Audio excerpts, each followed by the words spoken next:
नमस्कार दोस्तों।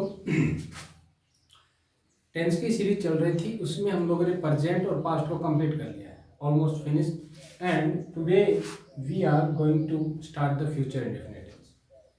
Future indefinite को पढ़ने से पहले कुछ इसकी बातें हैं जो आपको समझा देना चाहता हूँ, क्योंकि वो मस्ट है। जिस तरीके से मैं हर टेंस को पढ़ाते वक्त उसके बारे में कुछ बताता हूँ, सेम वही। फ्यूचर इंडेफिनिट का देखो, सिंपल सी बात है, इसको समझना सिर्फ यही है कि फ्यूचर का मतलब होता है शैल या विल। पहली बात तो है ये, फ्यूचर का मतलब क्या होता है, शैल और विल, यानी ये दोनों क्या है, हेल्पिंग वर्ब। ओके। इसके अलावा इसकी समझने की बात यह है, यही दोनों क्या है, मॉडल वर्ब भी। क्या है भाई, मॉडल वर्ब। ओके। अब ये मॉडल वर्ब क्या होते हैं, हम लोग मॉडल वर्ब की सेपरेट क्लास पढ़ चुके हैं और इनकी लगभग 10-12 क्लासेज हैं, आप लोग मॉडल वर्ब में जाके पढ़ लें। इसके अलावा एक बात और है कि शैल विल जब भी मॉडल वर्ब बनते हैं या फिर जब भी फ्यूचर में काम करते हैं, तब भी इनके बाद में हमेशा वर्ब की फर्स्ट फॉर्म यूज होती है।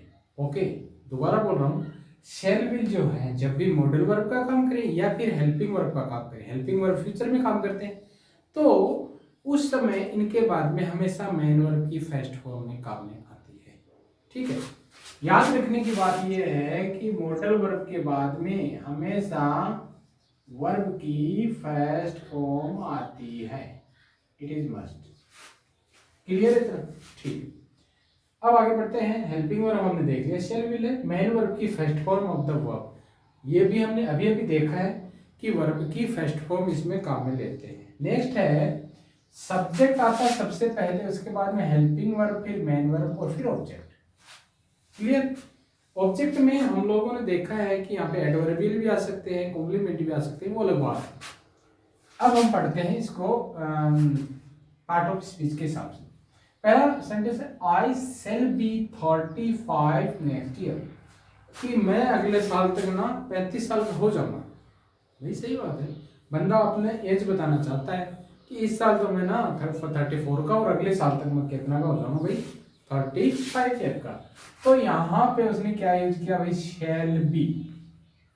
ओके, शैल आपका मेन वर्ब हेल्पिंग वर्ब है, और अभी अभी हमने देखा है कि इसके बाद में वर्ब की फर्स्ट फॉर्म आती है, ये मेन वर्ब है। अब ये वर्ब की फर्स्ट फॉर्म है, बी जो हमने पढ़ा है, बी की फर्स्ट फॉर्म क्या होती है, इज एम आर, और बी खुद भी उसमें शामिल होता है, इज एम आर बी। तो यहाँ पे इसके बाद में वर्ब की फर्स्ट फॉर्म आ गई। ठीक है, इसने क्या कर दिया भाई, फ्यूचर को शो कर दिया। ये फ्यूचर है, फ्यूचर कौन सा, इंडेफिनिट है, क्यों है, वर्ब की फर्स्ट फॉर्म आ गई। क्या वर्ब की फर्स्ट फॉर्म इसके बाद में नहीं आएगी, लेकिन उसमें कुछ चेंजेस हो जाएंगे, देखेंगे किस तरीके से। ठीक है, सब्जेक्ट हो गए 30 एडजेक्टिव, 5 भी एडजेक्टिव और नेक्स्ट भी एडजेक्टिव और ईयर ऑब्जेक्ट, ये तीनों एडजेक्टिव है। 35 next year. Okay,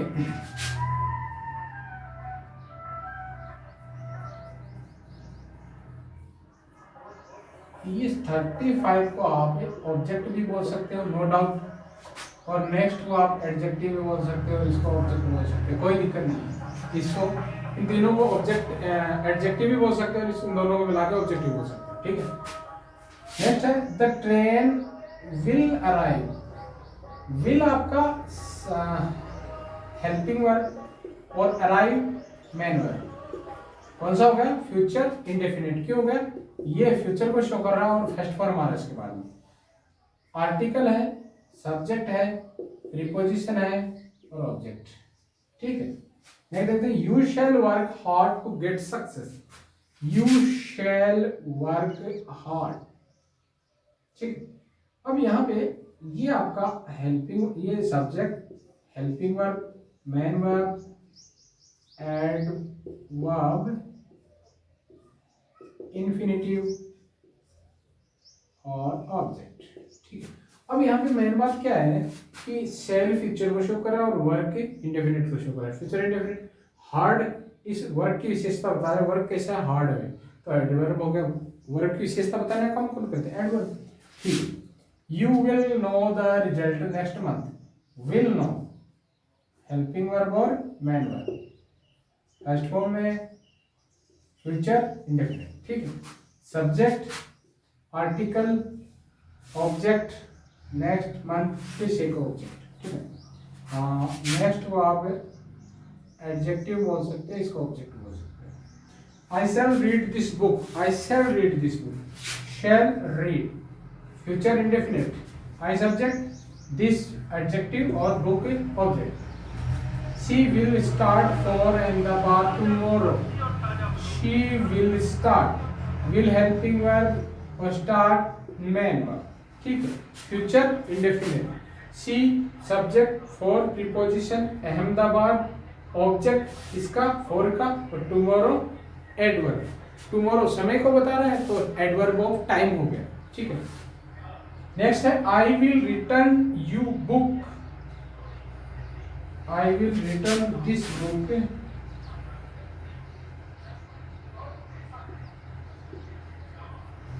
next Monday. I will return this book next Monday. मैं ये बुक ना अगले सोमवार तक रिटर्न कर दूंगा। तो will return, will आपका हेल्पिंग वर्ब और रिटर्न मेन वर्ब है, दोनों ने मिला के फ्यूचर इंडेफिनिट को शो किया है। I subject, this adjective, book object, next adjective और Monday object. He will be over 50. He will be. Will helping verb और be main verb, दोनों ने मिला के फ्यूचर इंडेफिनिट का काम कर दिया है। ये सब्जेक्ट है, ओवर प्रीपोजिशन और 50 ऑब्जेक्ट हो गया, ठीक है। नेक्स्ट है Shivam will be somewhere in the school, Shivam school में कहीं पर होगा, ठीक है।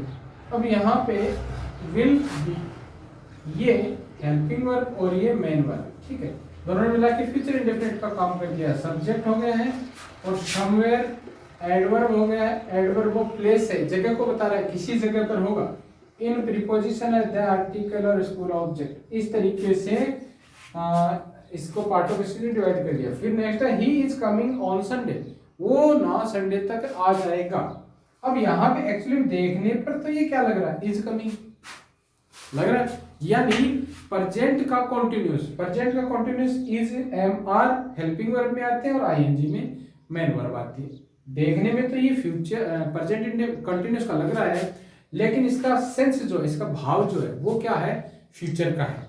ही इज कमिंग, वह आएगा, वह आ रहा है, नहीं यार आ रहा है, वह संडे को आ रहा है, ऐसा बोलते तो हम, लेकिन वो आएगा कब, संडे को, यानी संडे आने वाला है। इसका मतलब ये तो फ्यूचर का हो गया। प्रेजेंट कंटिन्यूस में इसको लिखते जरूर है, लेकिन इसका सेंस फ्यूचर इंडेफिनिट का होता है, याद रखना इस बात को, ठीक है। तो हम इसको दो सेंस में बोलते हैं। एक तो ऐसा बोलते हैं कि वो संडे को आ रहा है, हम बोलते हैं ना, अरे शिवम कब आ रहा है, तो हम बोलते हैं शिवम संडे तक आ जाएगा, आ जाएगा, अभी आया नहीं है, इसका मतलब ये तो फ्यूचर का हो गया ना। ये सेंस हमें फ्यूचर का देता है, लिखते इसको जरूर कंटिन्यूस में, ठीक है। Next, I am to start a business next week. I am to start a business, देखने में प्रेजेंट इंडेफिनिट का लग रहा है, एम आ रहा है, लेकिन ये प्रेजेंट इंडेफिनिट है नहीं। क्यों नहीं है, क्योंकि मैंने ये शुरू नहीं किया, टू स्टार्ट करने जा रहा हूँ ये business next week. Next week आ गया ना, देखो पकड़ सकता। अब इस एडवर्ब को, सॉरी इस एडजेक्टिव को और इस सॉरी एडवर्ब को हम लोग कहाँ पे यूज करते हैं, फ्यूचर में, नेक्स्ट वीक, नेक्स्ट मंथ, ऐसा कुछ करके हम यूज करते हैं एडवर्ब में, सॉरी फ्यूचर इंडेफिनिट। अब ये वाला जो है ये है तो प्रेजेंट इंडेफिनिट का, लेकिन इसका सेंस क्या है, फ्यूचर इंडेफिनिट का। मैं ना अगले सप्ताह तक बिजनेस शुरू करने जा रहा हूँ या करने वाला हूँ, लिखा जाता है प्रेजेंट इंडेफिनिट में, ठीक है। नेक्स्ट है, if you work hard you shall do better. अगर तुम मेहनत करोगे, अगर तुम मेहनत करोगे तो तुम ना आगे जाके अच्छा करोगे, या तुम मेहनत करते हो तो तुम आगे जाके अच्छा करोगे, ठीक। ये कंडीशन वाला है। जब भी याद रखना, इसकी तीन कंडीशन होती हैं। कंडीशन फर्स्ट, ये कंडीशन फर्स्ट है, if you work hard, work यानी प्रेजेंट इंडेफिनिट। अगर यहाँ पे प्रेजेंट इंडेफिनिट आता है तो आगे फ्यूचर इंडेफिनिट आता है, शैल डू, फ्यूचर इंडेफिनिट हो गया ना, हेल्पिंग वर्ब और मेन वर्ब, ठीक है। तो ये था फ्यूचर इंडेफिनिट। आई होप आपको समझ में आया होगा। इसके अलावा मैं आपको एक बात और बता देना चाहता हूँ। इसमें एक इम्पोर्टेंट बात क्या है, इम्पोर्टेंट बात ये है कि जब भी हम शैल और विल का यूज करते हैं ना, तो शैल को हम किसके साथ यूज करते हैं, आई और वी के साथ, और विल को साथ बाकी जितने भी पर्सन बचते हैं, सेकंड पर्सन हो या थर्ड पर्सन हो, उसको विल के साथ। लेकिन इसको चेंज भी किया जा सकता है जब भी किसी सेंटेंस में कोई वादा किया जा रहा हो, है ना। जैसे मैं तुम्हें पैसे दे दूंगा, मैं तुम्हें सोमवार तक पैसे दे दूंगा, ये मेरा वादा हो गया ना उससे। तो वहां पर आई के साथ विल का यूज करेंगे। I will give you money